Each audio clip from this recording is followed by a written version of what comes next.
Shalom, selamat pagi, salam sejahtera Bapak Ibu Saudara-saudari yang dikasihi oleh Tuhan Yesus Kristus. Berjumpa lagi dalam ibadah renungan pagi AKBP Resort Batam. Untuk memulai ibadah, marilah kita mengangkat lagu pujian.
Untuk mendengarkan firman Tuhan, kita berdoa. Bapa yang baik, Bapa yang kami kenal, Bapa yang bertahta dalam kerajaan surga, terima kasih ya Tuhan untuk kesempatan dan waktu yang boleh kami pakai pada saat ini. Biarlah kami boleh mendengarkan firman-Mu sehingga menjadi pedoman bagi setiap kehidupan kami. Dalam Kristus Yesus kami berdoa dan mengucap syukur. Amin.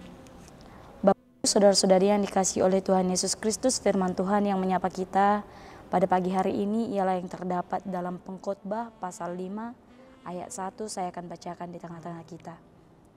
Janganlah terburu-buru dengan mulutmu dan janganlah hatimu lekas-lekas mengeluarkan perkataan di hadapan Allah. Karena Allah ada di surga dan engkau di bumi. Oleh sebab itu biarlah perkataanmu sedikit.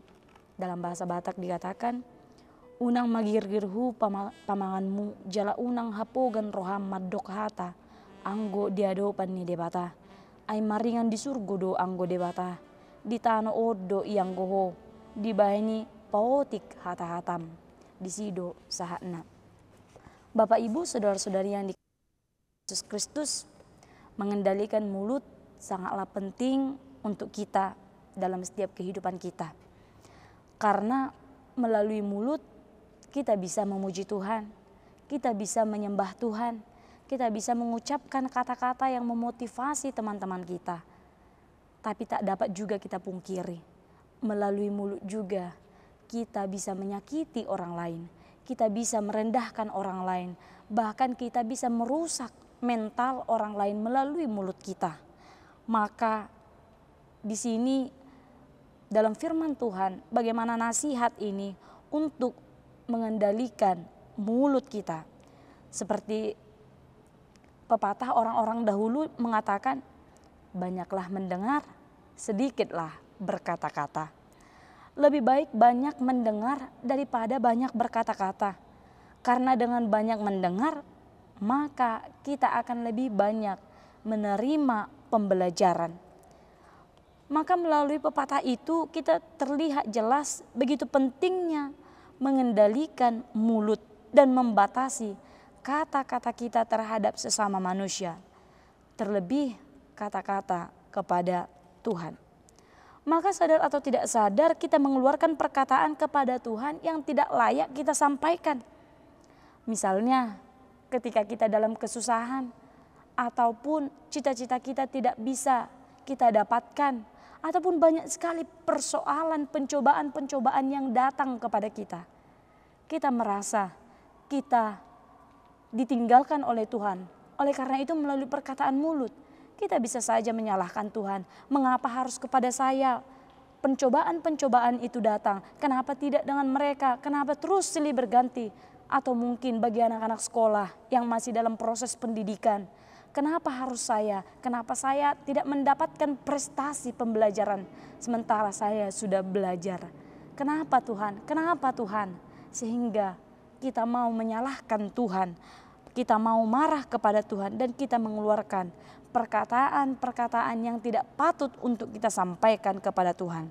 Oleh sebab itu, saudara-saudari yang dikasihi oleh Tuhan Yesus Kristus, kita diingatkan untuk lebih berhati-hati dalam menyampaikan perkataan kita kepada Tuhan. Kita diingatkan bahwa posisi kita di dunia ini dan Tuhan di surga menggambarkan bahwa Allah itu lebih tinggi daripada kita. Karena itu janganlah kita membuat diri kita seakan-akan lebih tinggi dari Tuhan. Bapak, Ibu, saudara-saudari yang dikasihi oleh Tuhan Yesus Kristus, kita diminta agar setiap perkataan yang keluar menunjukkan kemahakuasaan dan perkataan yang baik kepada sesama kita, supaya tidak lagi menimbulkan sakit hati, tetapi sama-sama membangun motivasi, memberi motivasi kepada saudara-saudara kita. Maka biarlah setiap perkataan yang keluar dari mulut kita mendatangkan sukacita, berkat bagi setiap orang yang mendengarkannya, terkhususnya bagi Tuhan. Kiranya perkataan kita adalah perkataan yang untuk memuji dan memuliakan nama Tuhan. Amin. Kita berdoa. Ya Tuhan Allah Bapa, terima kasih untuk kebenaran firman-Mu yang boleh kami dengarkan pada pagi hari ini. Kiranya Engkau yang mengajari kami ya Tuhan, agar melalui mulut kami boleh memuji dan memuliakan nama-Mu. Agar melalui mulut kami juga kami boleh saling membantu, memotivasi saudara-saudara kami. Tuhan Yesus Kristus yang baik, ampuni kami Tuhan untuk kesalahan dan dosa yang kami perbuat, supaya kami layak sebagai anak-Mu. Dalam Kristus Yesus kami berdoa dan mengucap syukur. Amin. Sampai bertemu, Tuhan Yesus memberkati.